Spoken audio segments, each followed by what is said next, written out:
we don't know what's going to happen in the future. And so if you focus on, buying good deals, houses that you're going to want to own for a decade or two or three or 100 years, then you'll be okay because the tenant's going to pay the loan off. Inflation's going to happen. Things are going to get more expensive. The dollar's going to be worth less. And that's kind of just the trend line. And you just ride through whatever choppy waters may happen if it's a good enough deal. And, at the end of the day, maybe you make a few bucks less. Maybe some years you make a few bucks more. But the important thing is to stay in the game. Consistency is key as you're building long-term wealth in real estate.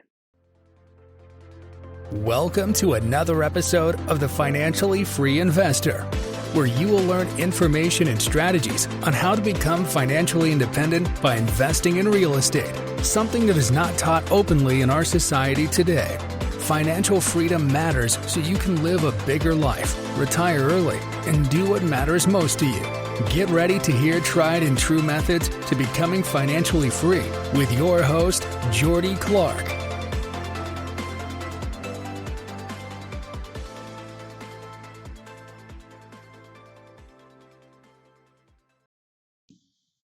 Hey everyone, welcome into another episode of The Financially Free Investor. All right, well, I've been a little bit behind the eight ball. I apologize. Quick life update for the three people who are listening. A couple months ago, we had a daughter born, a little bit premature, went through some health stuff, went through the NICU. We got through all that. Anyways, it was probably a week ago now. She got RSV and was admitted to the hospital, and man, it's just been kind of a crazy week with juggling our other two kids, and they got sick, and we were in Austin and coming back, and it's just been fun times with life. But I wanted to hop on here and kind of chat about a few just different thoughts I've had as the life has happened to me. And, stock market's in turmoil. It seems like we're on the verge of another world war. There's just so much going on. There's so much fear and uncertainty, not only in the capital markets, but in the real estate markets. And I talk to a lot of people and they're like, oh, interest rates are so high and I don't know if it's time to buy. And here's kind of just some thoughts I've had. I think, the recession that's lingering, like it will undoubtedly affect certain people more than others. Okay. And I say that to say this. Recession is, the economy, the total economy shrinks a little bit. Well, most people aren't really affected by a recession.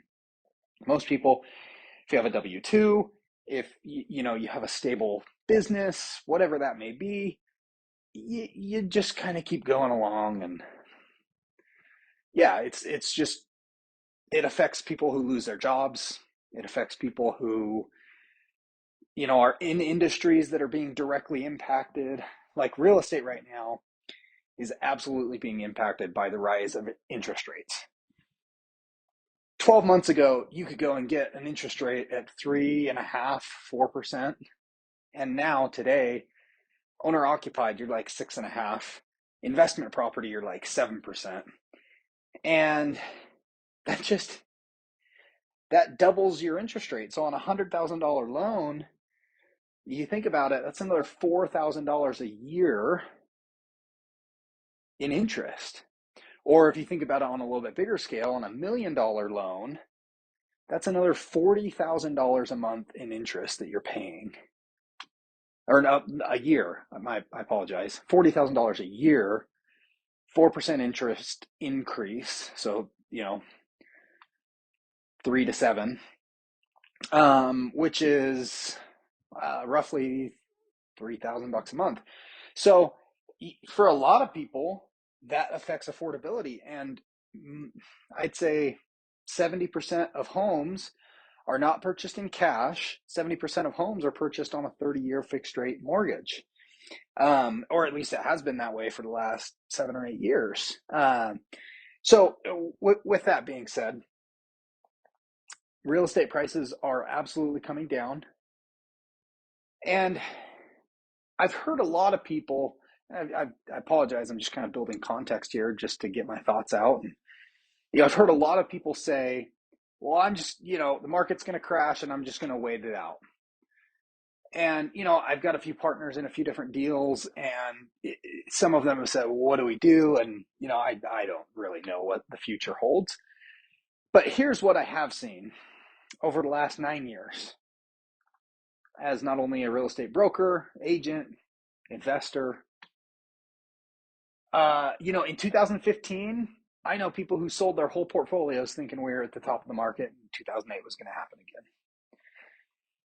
And, they missed out on millions and millions of dollars by just holding a few properties.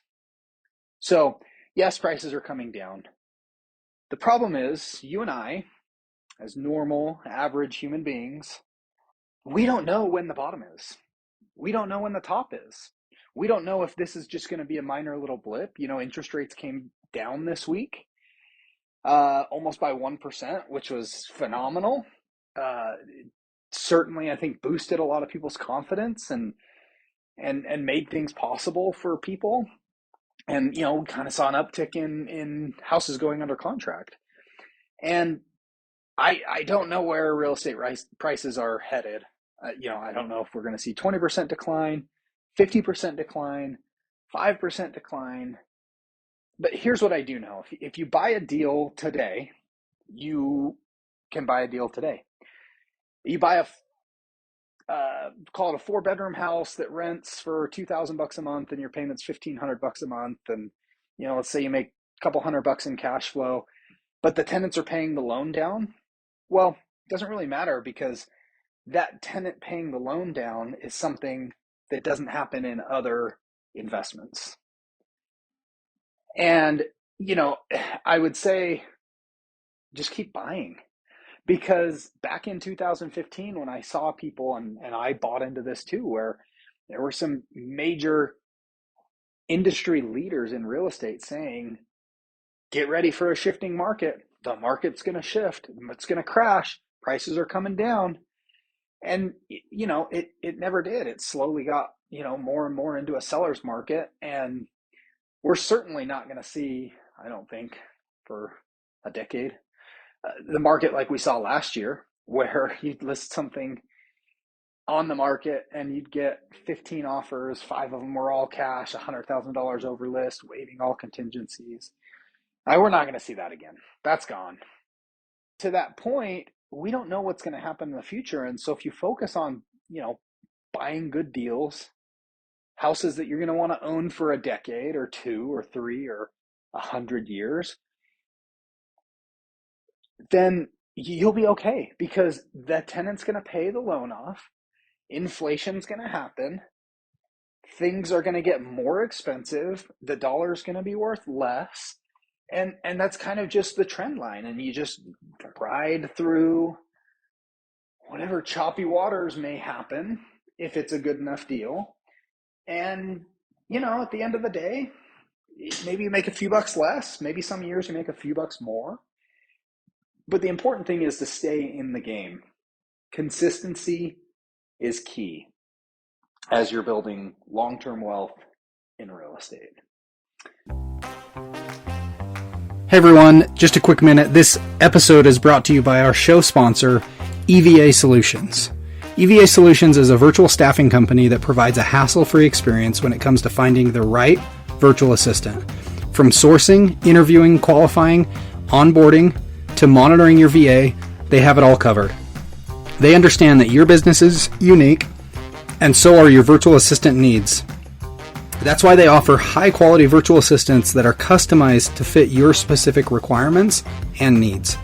They have a team of experienced and professional virtual assistants who are experts in a variety of skills in different industries, including customer service, administrative support, data entry, property management, social media management, and the list goes on. If you sign up using the link, you'll get a $200 off for full-time VA service for the first 6 months. So go to show notes, click on the link, and EVA Solutions has your back. If you're looking for a VA, if you're looking for an assistant, they will knock it out of the park for you because they do it for me and my businesses.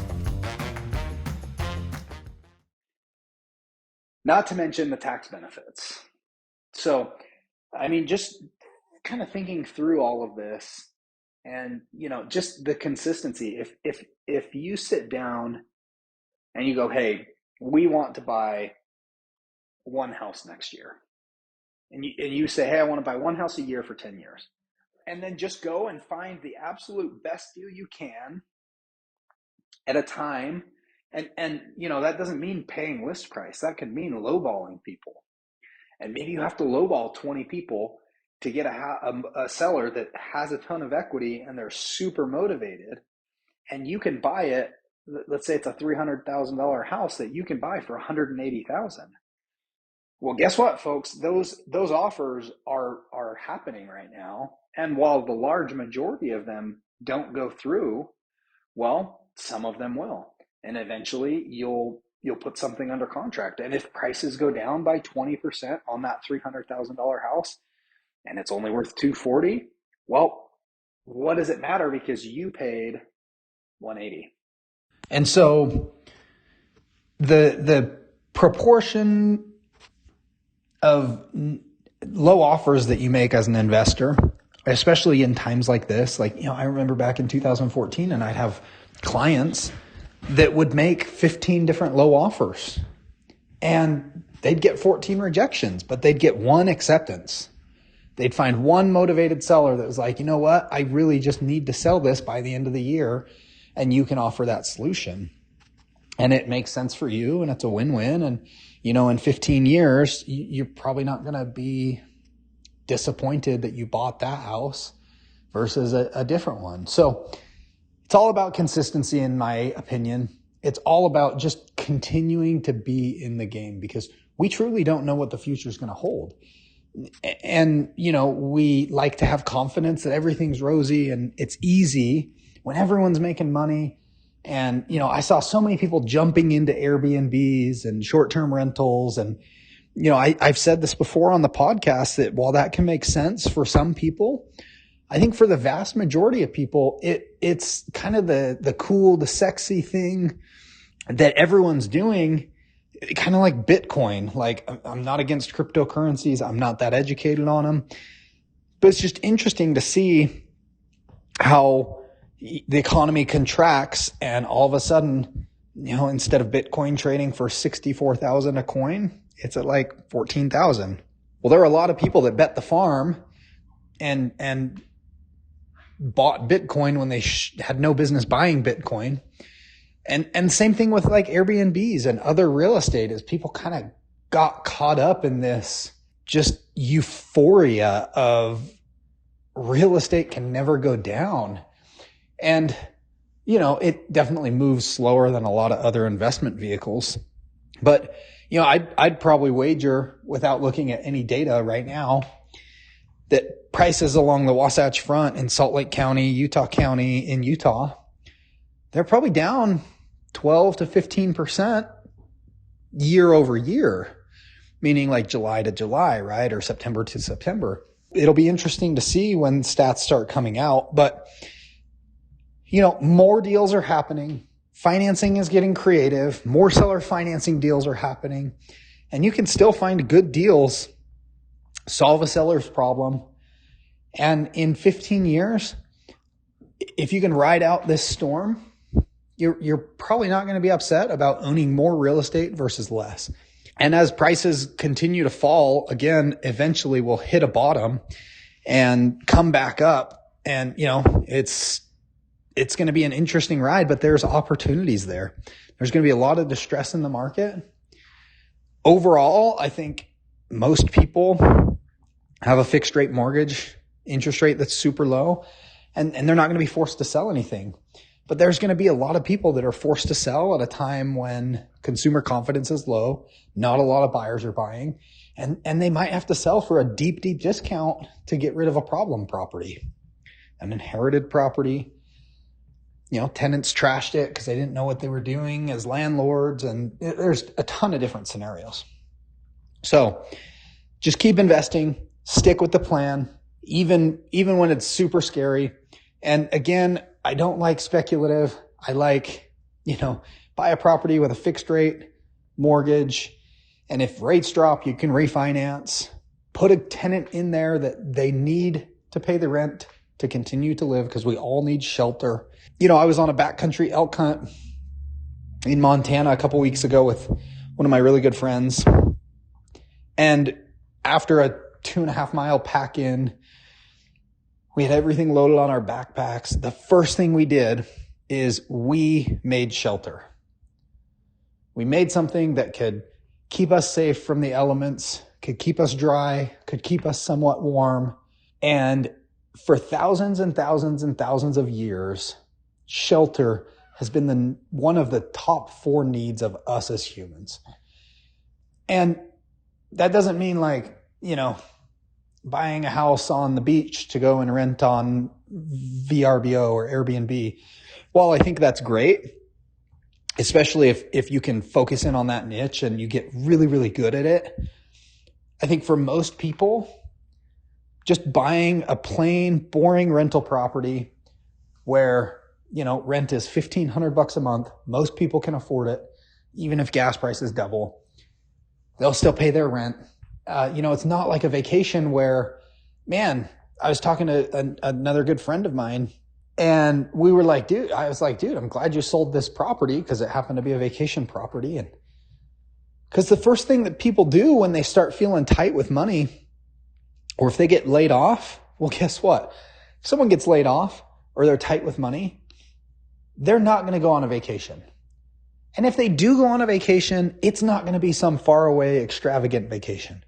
It's going to be somewhat close to them, somewhere they can drive to, somewhere that it's, a 2-day staycation or, 2-day vacation where it's just not that far from them. They can get to it affordably. They can still do it on a budget. But all this luxurious stuff, a lot of people have been over-consuming and overspending for years because the money's been cheap. The money's been easy. 2 years ago, we were getting monthly deposits into our checking account for no reason. If you had kids, you were getting more money. So, those times are gone. The election's over.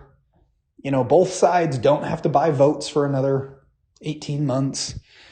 And it might get a little choppy, but it doesn't have to get choppy for you. Because you can control your future. You can control what you put in your mind. You can control all of these variables. And you can buy better deals. And so many people that I talk to, they've told me, gosh, I've probably heard this 400 times. Oh, if I could only have been buying real estate in 2009. Well, guess what, guys? I'm here to tell you that I think 2023 is going to be a phenomenal time to be buying real estate.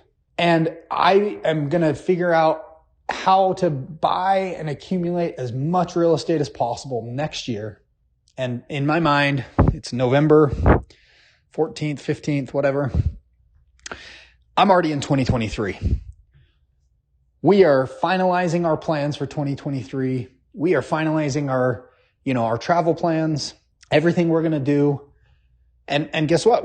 We're pulling back a little bit. In 2020, I took 12 weeks off. In 2021, I think we took 14 weeks off. And we traveled and we did a bunch of stuff, but I am super excited and encouraged for 2023, even if that means I have to grind it out, if I have to put in more work, if it means longer days or longer nights after I get the kids put down, and just doing more, because there is an opportunity. And if you let this opportunity pass you by, that's fine. But if you're one of those people that says, man, I wish I would have bought real estate in 2009 or 10. Well, guess what? Here's your opportunity. You can't change the past, but you can change the future. You can change the input. You can change 2023 and make that Instead of saying, I wish I had, you'll say, man, I'm glad I did. Because so many people are not buying right now. I know a lot of flippers who are refinancing into rentals. There's nothing wrong with that. But what that does is that leaves capital into that property for that person. And so that's now one less competitor that you have on finding a really good deal because their cash is in there. It's done. They can't touch it for a few years.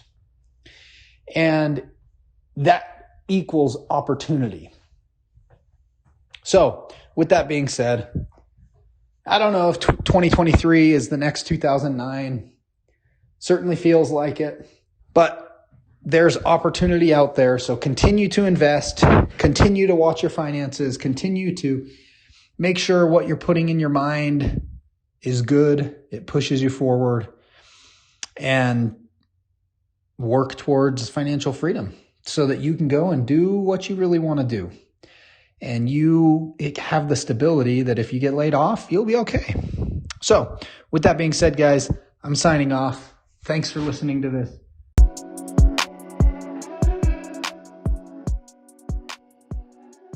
Thank you for joining me for another episode of The Financially Free Investor. If you found value in this episode or know someone who would find value in this information, please share with them, subscribe, and send us a review.